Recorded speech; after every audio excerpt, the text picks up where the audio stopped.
주님, 내 삶을 그와 같이 다스려 주옵소서. 주님이 완전하심과 주님의 그 아름다우심과 같이 나의 삶을 다스려 주옵소서. 우리 주님 이름 한번 크게 부르고 기도하겠습니다. 주여. 하나님 아버지, 이 시간 가운데 주님을 예배함으로 나아갑니다. 참으로 존귀하시고 완전하신 주님, 온 우주 만물을 만드시고 나를 주의 형상으로 빚으신 주님, 이 시간 가운데 주님을 찬양하며 주님을 경배하며 나아갑니다. 나의 삶을 다스려 주옵소서. 나의 삶을 받아 주옵소서. 온전히 주님의 은혜로, 주의 은혜로 우리를 덮어 주옵소서. 나를 품어 주옵소서. 주님 함께하여 주시고 이 시간 모든 영광으로 주님 함께하여 주옵소서. 주님 안에 거하기 원합니다. 빛이신 주님, 나의 삶을 비추시고 나를 주님의 은혜로 이끌어 주옵소서. 나와 동행하여 주시고 내 발의 등불이요 내 길의 빛이 되어 주옵소서. 하나님을 의지하며 나아갑니다. 주여, 이 시간 가운데 동행하여 주시고 붙잡아 주옵소서.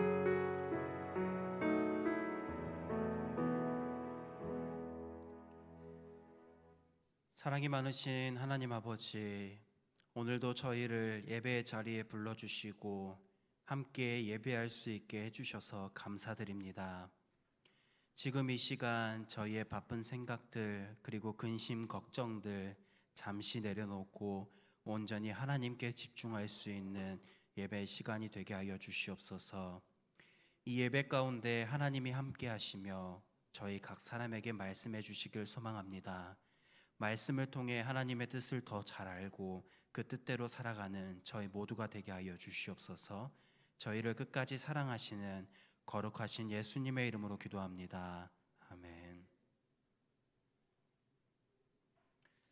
하나님의 말씀 욥기 2장 1절에서부터 10절 말씀입니다. 하나님의 말씀 욥기 2장 1절에서부터 10절 말씀입니다. 오늘 본문의 내용은 1장 13절에서부터지만 읽는 건 2장 1절부터 10절까지만 같이 읽도록 하겠습니다. 제가 가진 성경으로 구약성경 762면에 있습니다. 욥기 2장 1절에서부터 10절 우리 한 절씩 교독하도록 하겠습니다. 또 하루는 하나님의 아들들이 와서 여호와 앞에 서고 사탄도 그들 가운데에 와서 여호와 앞에 서니 사탄에게 이르시되 내가 어디서 왔느냐. 사탄이 여호와께 대답하여 이르되 땅을 두루 돌아 여기저기 다녀왔나이다. 여호와께서 사탄에게 이르시되 내가 내 종 욥을 주의하여 보았느냐. 그와 같이 온전하고 정직하여 하나님을 경외하며 악에서 떠난 자가 세상에 없느니라. 내가 나를 충동하여 까닭없이 그를 치게 하였어도 그가 여전히 자기의 온전함을 굳게 지켰느니라.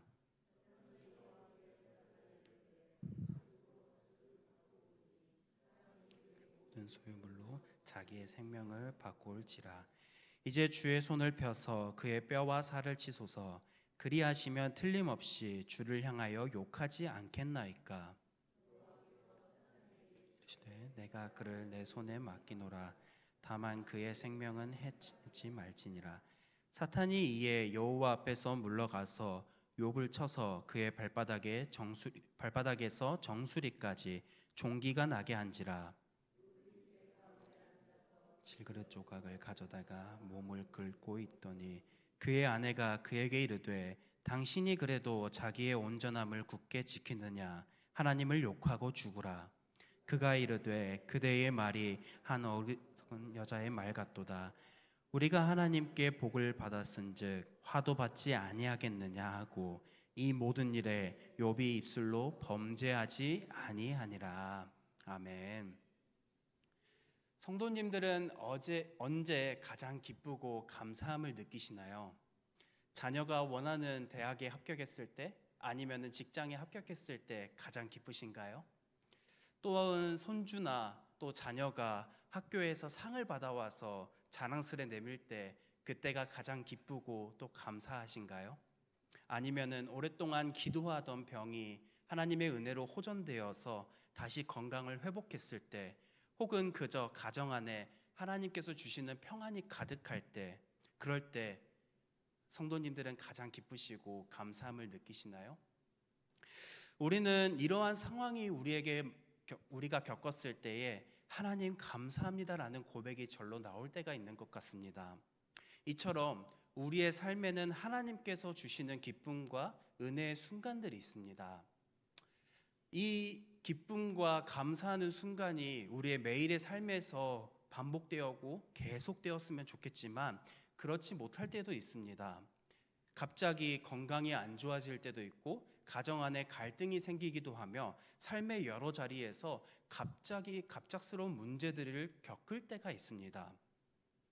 그럴 때 우리는 이러한 반응들을 보일 때가 있습니다. 하나님 왜 나에게 이러한 시간을 겪게 하시는 건가요? 아니면은 반대로 하나님께서 이 고난을, 이 어려움을 저에게 겪게 하시는 이유는 무엇인가요? 이러한 고민들을 하면서 우리가 하나님께 반응을 보일 때가 있습니다. 그런데 신앙생활은 모든 일이 잘 풀릴 때만이 아니라 삶이 흔들리고 우리의 마음이 불안에 요동치면서 약해질 수 있는 그 순간에도 하나님을 놓지 않고 바라보며 살아가는 그 과정의 연속인 것 같습니다. 그래서 고난이 찾아왔을 때에 우리는 중요한 선택 앞에서 서게 됩니다. 하나님과 관계를 끝까지 지킬 것인지 아니면은 그 어려움 앞에서 낙심과 원망 속에서 주저앉을 것인지 말입니다. 오늘 본문에 등장하는 욥은 이해할 수 없는 고난을 겪었습니다. 그는 하루아침에 모든 것을 잃었고 자신의 건강마저도 잃었습니다. 욥은 이러한 고난에서 어떠한 반응을 보였을까요? 하나님을 원망했을까요? 아니면은 끝까지 하나님을 붙들었을까요? 오늘 말씀을 통해서 이 고난 속 욥의 반응을 함께 살펴보면서 우리의 삶 속 고난에 대한 태도의 믿음의 중심을 다시 점검해 보길 소망합니다. 욥은 하나님께 친히 인정받을 만큼 흠이 없었던 사람입니다. 그는 정직하게 살았고 또 하나님을 경외하면서 악에서 떠난 자라고 하나님은 그를 소개하십니다. 그런데 이런 그에게 이유를 알 수 없는 고난이 찾아왔습니다. 성경은 그 배경을 하나님과 사탄의 대화에서 찾아옵니다. 사탄은 욥의 신앙을 의심했습니다. 욥이 하나님을 경외하는 것은 다 하나님께서 복을 주셔서 그런 것 아닙니까? 욥에게 그 복을 거두어 가시면은 틀림없이 욥은 하나님을 욕할 것입니다. 하나님은 욥의 믿음이 단순히 보상 때문이 아님을 드러내기 위해서 사단에게 욥을 시험하실 것을 허락하셨습니다. 어떤 하루 그 날은 평범하게 시작했지만 몇 시간 안에 욥에게 4차례의 고난이 닥쳐왔습니다. 우리가 읽지는 않았지만 욥기서 1장 13절부터 보면 이렇게 설명합니다. 스바 사람들이 쳐들어와서 소와 나귀를 빼앗고 종들을 죽였습니다. 곧이어 하늘에서 불이 내려서 양과 종들을 불살랐습니다. 그리고 갈대아 사람들이 약탈하여서 낙타를 빼앗고 종들을 죽였습니다. 마지막으로 큰 바람이 불어 집이 무너지고 자녀 10명이 모두 죽었습니다. 이 소식들은 욥에게 연이어서 전해졌습니다.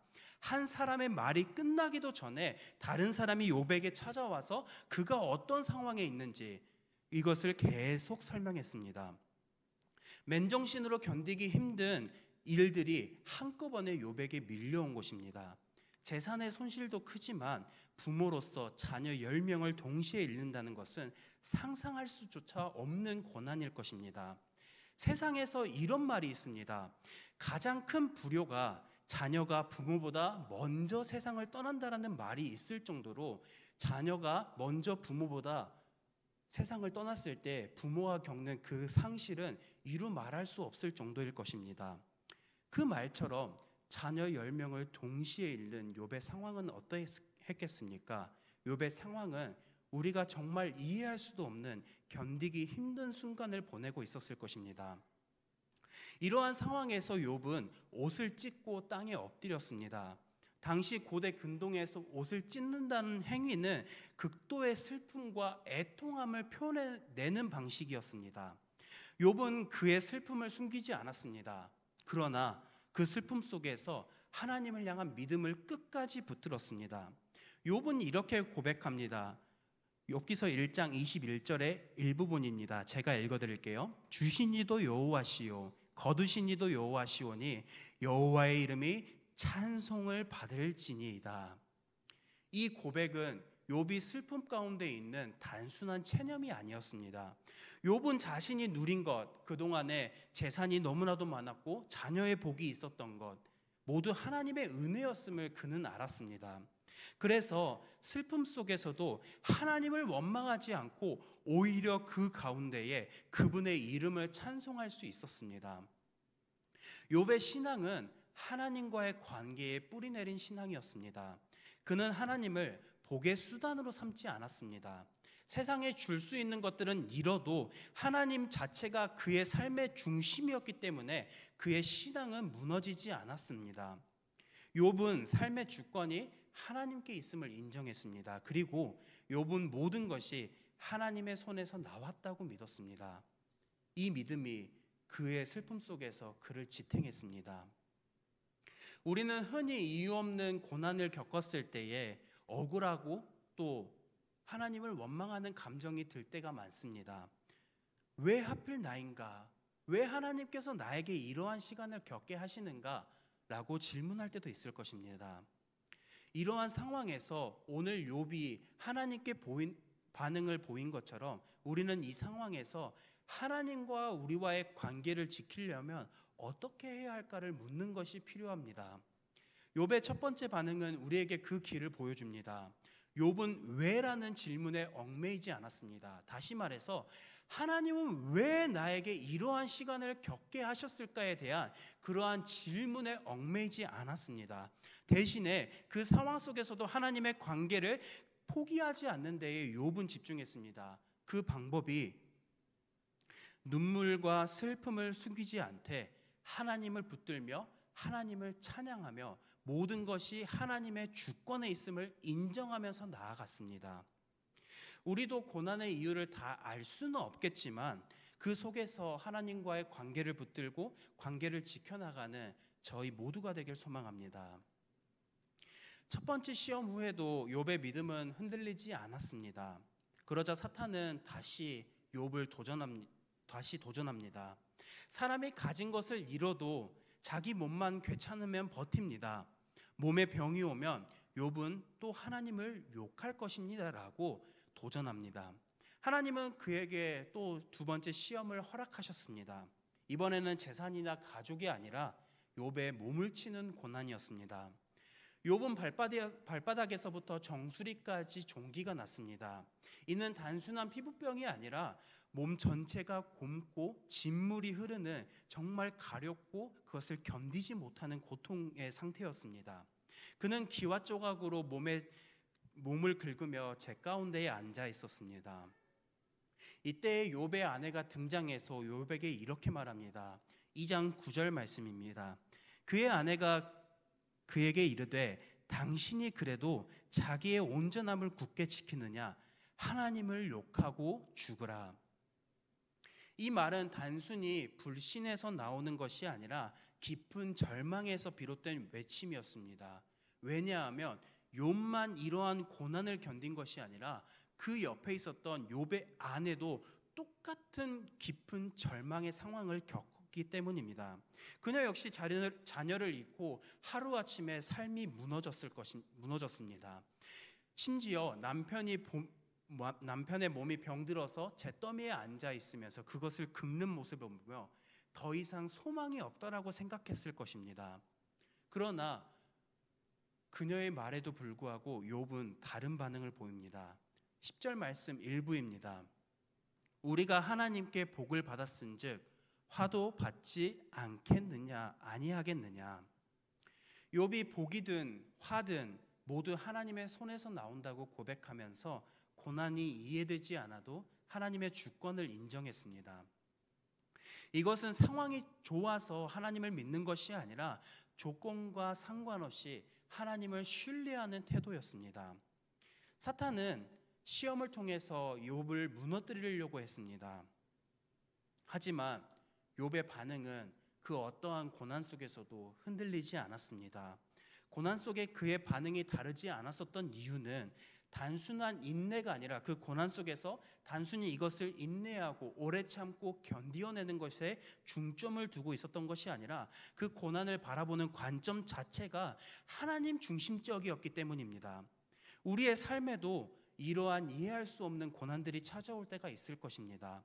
이미 많은 것을 잃어버렸는데도 불구하고 건강마저 무너지고 관계마저 무너질 때에 우리의 삶은 정말 무너지는 것을 경험하게 될 것입니다. 삶에 소망이 없다라고 생각될 때에도 있을 것입니다. 그럴 때 욥이 했던 고백은 우리의 삶의 도전이 됩니다. 복을 받을 때 감사했다면 화를 당할 때도 하나님을 인정하라. 이러한 고백이 우리의 삶의 도전이 됩니다. 이것은 우리가 처하고 있는 현실을 단순히 외면하고 벗어나라고 하는 말이 아닙니다. 고난 속에서도 우리는 하나님을 바라보는 태도를 가져야 한다는 것을 말해주고 있습니다. 하나님께서는 우리의 삶의 전체를 다스리고 계신다라는 믿음이 있다면 고난 중에도 우리는 소망을 바라볼 수 있을 것입니다. 이것이 바로 욥이 보여줬던 하나님을 향한 조건 없는 신뢰의 모습입니다. 우리는 복을 주실 때뿐만 아니라 화가 임할 때도 하나님을 신뢰하는 믿음, 그것이 진짜 믿음이라는 것을 기억하며 살아가야 합니다. 삶의 환경이 변해도 하나님을 조건 없이 신뢰하며 끝까지 붙드는 저와 여러분들이 되길 소망합니다. 오늘 들은 말씀을 정리하겠습니다. 욥의 이야기를 보면은 우리의 마음에 이러한 질문이 떠오릅니다. 고난 앞에서 나는 어떤 반응을 보이고 있는가? 성도님들은 고난 속에서 어떠한 반응을 보이고 계십니까? 하나님을 원망하고 계십니까? 아니면은 하나님 그 가운데에 하나님을 신뢰하는 믿음으로 하나님의 의도를 헤아리며 하나님을 찾고 하나님을 의지하며 살아가고 계십니까? 오늘 말씀을 전하는 저조차도 고난 속에서 하나님을 바라보기보다 그 앞에서 하나님을 원망하며 살아갈 때도 있습니다.